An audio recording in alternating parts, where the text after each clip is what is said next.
Olá, tudo bem?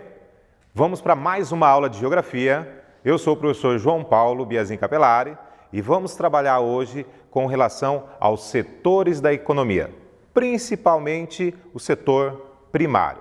É isso daí. Já pega seu caderno, seu lápis, sua borracha, sua garrafinha de água, se organiza para fazer todas as suas anotações e depois você vai poder revisar isso daí conforme você vai anotando no seu caderno.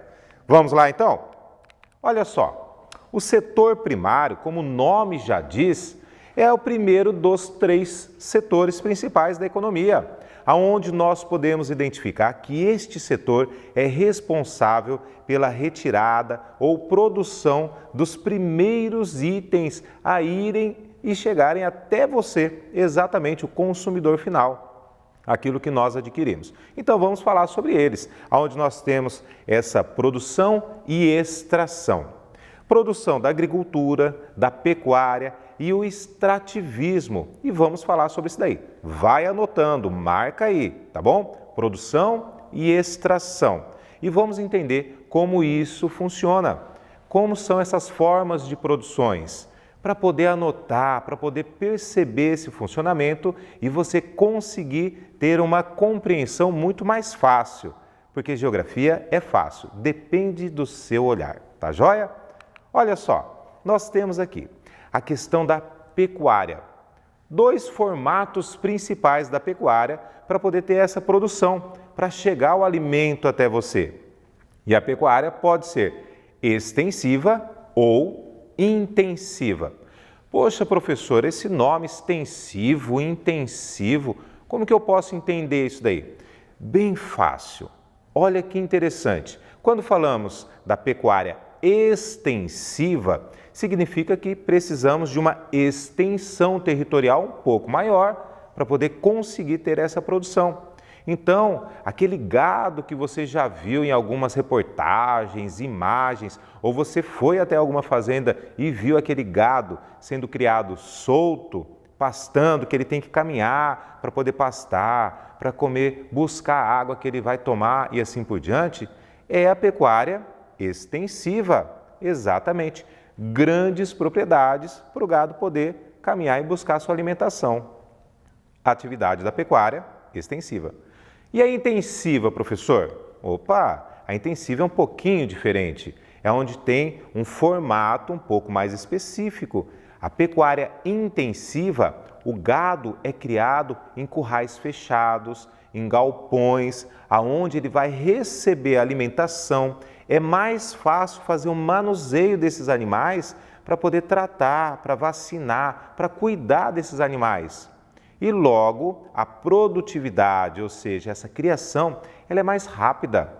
Por quê? A maneira intensiva consegue pegar esses animais, colocar ele em um local fechado e o acesso a esse animal é mais rápido e fácil.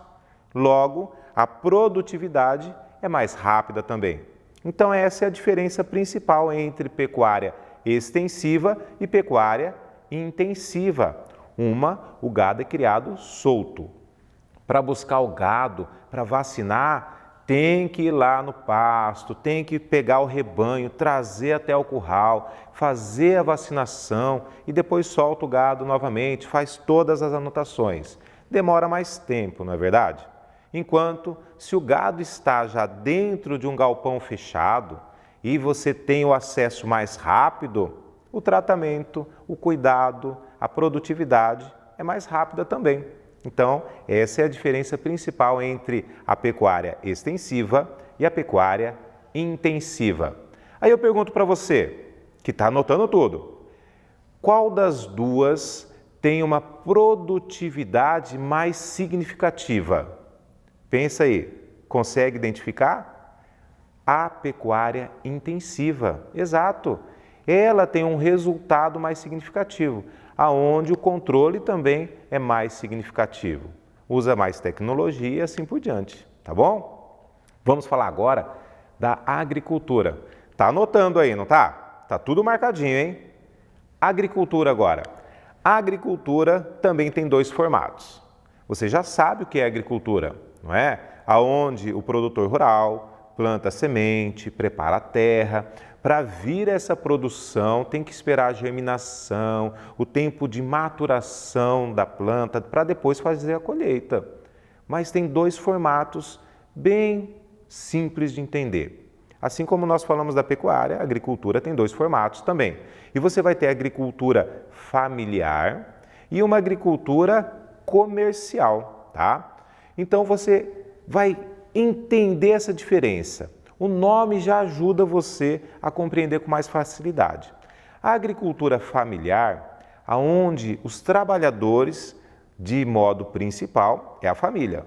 Quando tem uma necessidade, acaba contratando mais alguém para ajudar na colheita ou na produção, não é verdade?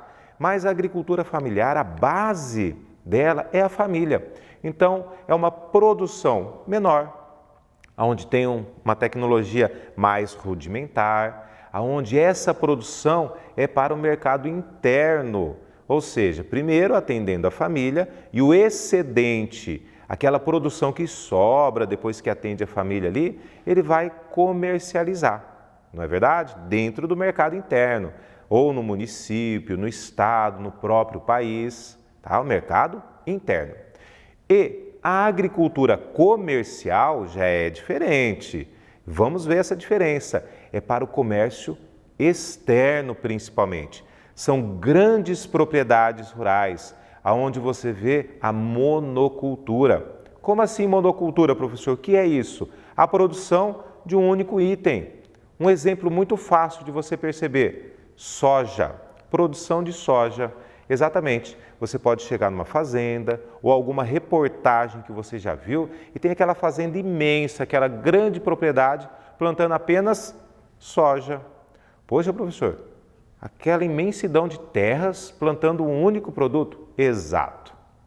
E a tecnologia aplicada em todo momento, desde a seleção da semente, o cultivo dela, na hora de fazer o plantio, vai usando maquinário, na hora de usar insumos, que são os produtos para ajudar nessa produção, para combater também algumas pragas, para fazer a correção do solo e assim por diante.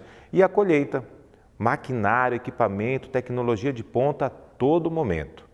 Ô professor, então tem uma diferença grande aí. Tem sim. Principalmente, se você perceber, na produção. A produção da agricultura comercial, ela é mais rápida, ela tem uma produtividade mais considerável. Por quê? Consegue produzir em determinado espaço uma quantia muito considerável e esse produto, essa produção é voltada para exportação, principalmente. Então tem uma produção muito grande e vai para outro país. Enquanto que a agricultura familiar, a produção é voltada para o mercado interno, para o nosso país. Então, aquilo que você consome em casa, a maior parte dos produtos que você consome em casa, vem da agricultura familiar, que são propriedades menores, onde tem a policultura, ou seja, produzem vários tipos de produtos agrícolas para poder alimentar a própria família e o excedente, como eu falei, vai para o comércio local, tá bom? Professor, então, revisar bem rapidinho, a pecuária e a agricultura. A pecuária tem dois tipos, a intensiva e a extensiva. A intensiva, onde você tem a intensificação da produção em locais fechados, esses animais fechados ali. Então eu tenho acesso mais fácil para tratar, para alimentar, para dar água e tudo mais. A produção é maior e um tempo menor, é mais rápido. A extensiva é o animal solto. Ele tem que pastar, ele tem que buscar o alimento, ele vai até o local para tomar água e está andando o tempo todo. Então a produção é um pouco menor, tá? Demora um pouquinho mais. E na agricultura, dois tipos também, a familiar e a comercial. Aonde é familiar, mão de obra da família principalmente. Então, pouca tecnologia, policultura e uma produção menor, voltada para o mercado interno. E a comercial, grande propriedade rural, monocultura, um único produto e o uso da tecnologia. Até aí tudo bem. E agora vamos falar do extrativismo. Dá uma olhada na imagem, extrativismo. Nós temos três tipos, vegetal, mineral e animal. Extrativismo é a extração, é buscar ali na natureza o que a natureza está oferecendo e retirar da natureza para poder ter o nosso uso, para que nós possamos utilizar esses recursos. E depois você vai perceber que tem uma transformação aí. Então, extrativismo vegetal, frutos, madeira, resinas, látex, a retirada do que a natureza já oferta para nós. Mas lembre-se, tudo isso tem que fazer com cuidado, com cautela. É necessário para proteger o meio ambiente, tá? E o extrativismo mineral, petróleo, manganês, calcário, a retirada desses recursos da natureza para que depois a gente consiga utilizar esses recursos. Ouro, níquel, manganês, como eu já falei, o ferro, bauxita e assim por diante, vários recursos minerais que a natureza já tem lá e o ser humano retira, transforma e a gente acaba usando. Então, extrai. E o extrativismo animal, você tem a pesca e você tem a caça. Exatamente, tá? Ok? Tá anotando? Tudo certinho? Vamos lá então, continuando. Para você dar uma olhadinha, analise esse gráfico bem rapidinho. E eu deixei separado para você aí, ó, esse quadrado aí vermelho, na verdade um retângulo, né? Esse retângulo vermelho mostrando para você os principais produtos do Brasil em 2016 que são exportados, ou seja, vendemos para outros países. Qual que é o destaque que eu falei agorinha? Soja. Olha só o gráfico mostrando a soja, o principal destaque. O que significa? Que nós temos uma produção de soja muito grande e traz um resultado significativo. E lembrando, a produção de soja, ela é principalmente, qual formato mesmo que você anotou? Volta aí no caderno. O formato da agricultura da produção de soja. Ela é comercial ou familiar? Se você anotou, está olhando aí, né? Comercial, usando tecnologia, grandes propriedades rurais. Não é verdade? Olha aí a produção de soja. Está vendo a imagem? Você vê uma grande propriedade onde tem a produção da soja, por exemplo. E daí você vê aquela extensão, parece que não tem fim. Isso é uma monocultura da soja, essa grande propriedade rural. Também anota esse nome, latifúndios. O que é latifúndio, professor? Bom, grandes propriedades rurais, né? Igual a produção de soja, tá bom? E você verifica no gráfico que está aparecendo aí que tem uma crescente nesse gráfico, ou seja, a produção estava de um modo e o gráfico sempre foi aumentando essa coluna, porque daí foi sendo aplicado a tecnologia. Antes, quando não tinha grande tecnologia, a produção era uma. Ao momento que começa a usar a tecnologia em todos os sentidos, tá? Desde o equipamento, o trator, hoje você tem a robotização também, o uso de drones nas plantações e você tem sementes geneticamente modificadas para que ela consiga ter uma produtividade mais considerável, desde a germinação até a maturação dessa planta para poder fazer a colheita. Então a produtividade no mesmo espaço territorial hoje é muito maior do que anos atrás, por causa da tecnologia aplicada, tá bom? E nós temos os principais produtores no Brasil: Mato Grosso, Paraná, Rio Grande do Sul, Goiás e Mato Grosso do Sul, os grandes produtores de soja. Ah, professor, mas é só por aí? Não. Hoje você percebe que a região no norte do país tem se destacado também, porque é a nova fronteira agrícola. Estão indo produtores para essa região e utilizando as terras para fazer a produção de soja e gado também. Tá ok? Tá anotando, né? Toma um golinho de água, continua suas anotações e vamos em frente, tá? Ânimo! Outro produto importante, a cana-de-açúcar. Ô professor, esse daí é importante, né? Porque açúcar em casa, fazer um docinho, uma sobremesa, mas a cana-de-açúcar no Brasil também é utilizada para fazer o etanol, o combustível que nós utilizamos nos nossos veículos. Pois é, quando você vai andar de carro com o papai, com a mamãe, ou você pega um Uber, é provável que em algum momento está abastecendo o veículo com etanol. E ele vem da cana-de-açúcar e tem se destacado, tá bom? Então nós temos a cana-de-açúcar, ela não é brasileira, ela veio de outro território. E você vai perceber que essa cana-de-açúcar que nós utilizamos tem uma grande proporção de produção de etanol. Porque você já tomou caldo de cana? Vamos começar por aí. Eu acho que já, né? Você vê que quando espreme, quando moe a cana, sai um caldo e é um caldo maravilhoso, não é verdade? O caldo de cana, a garapa, para quem conhece assim também. E é a partir dali, esse é o começo para produzir tanto o açúcar que nós consumimos e o etanol, tá? Então você vê que sai bastante líquido e isso é importante para essa produção, porque é um recurso renovável que consegue replicar esse recurso através da agricultura comercial, tá bom? Chegou no Brasil lá no século XVI e veio da Ásia, como você está vendo aí, tá? E a crescente é a mesma coisa. Em determinado período, aqui no Brasil, existiram projetos para incentivar a produção do etanol a partir da cana-de-açúcar, para poder chegar ao nível que nós chegamos hoje. E lembrando, utilizando sempre a tecnologia. Antigamente, uma tecnologia mais rudimentar, só que foi evoluindo.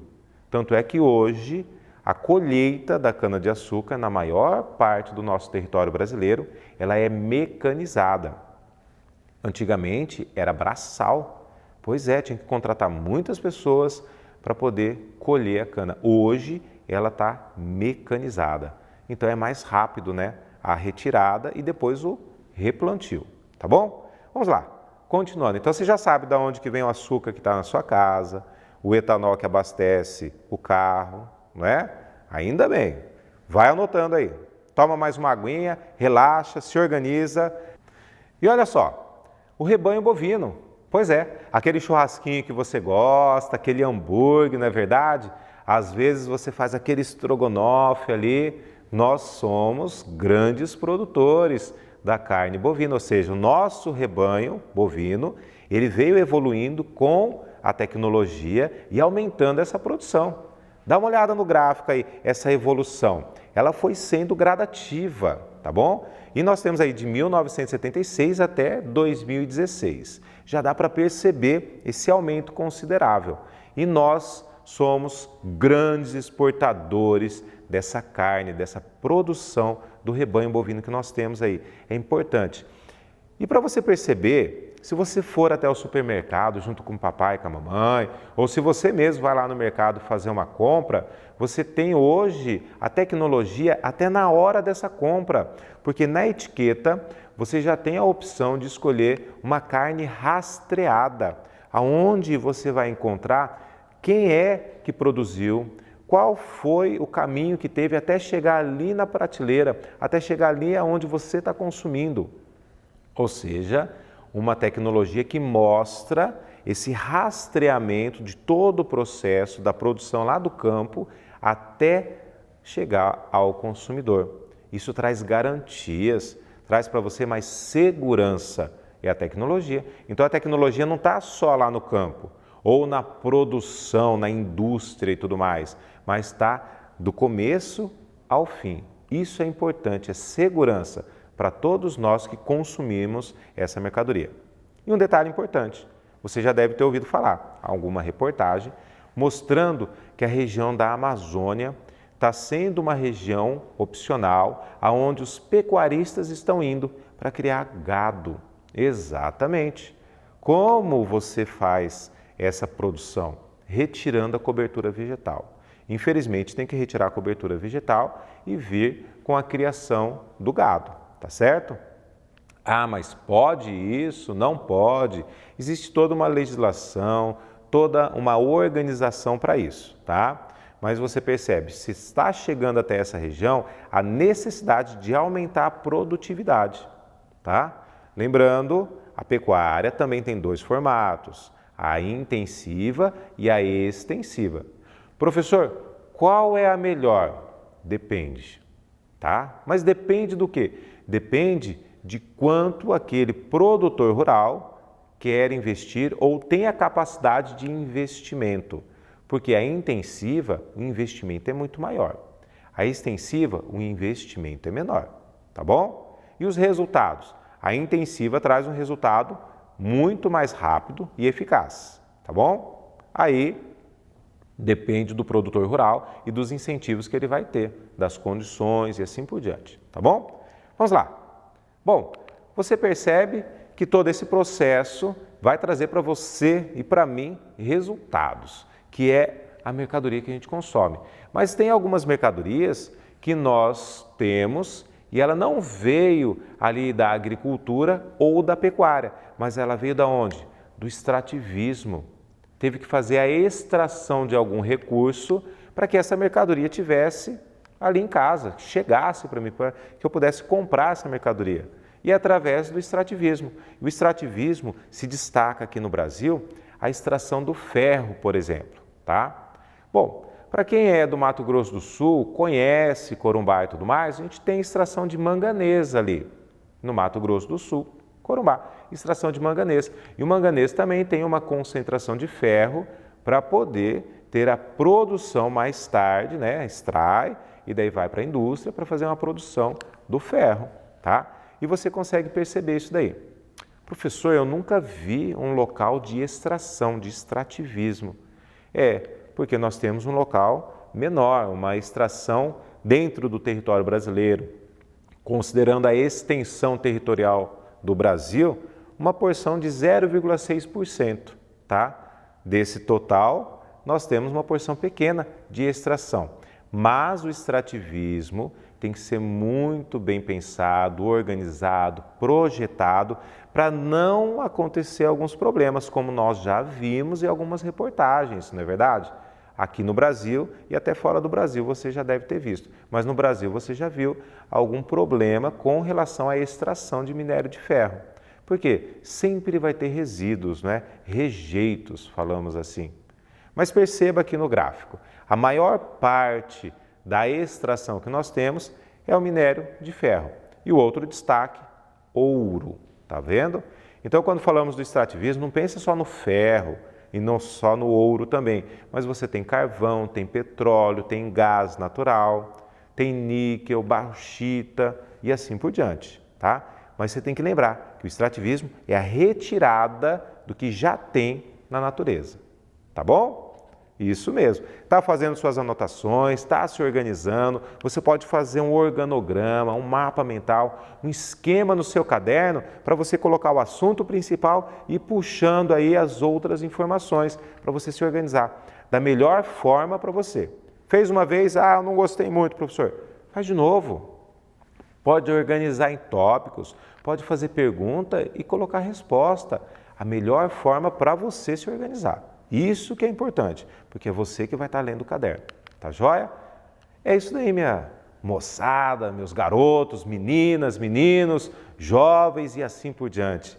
Você é o principal, é você exatamente, é o articulador do conhecimento. Eu estou aqui só levando para você, mas é você que tem que anotar e rever essas anotações para ter um resultado significativo.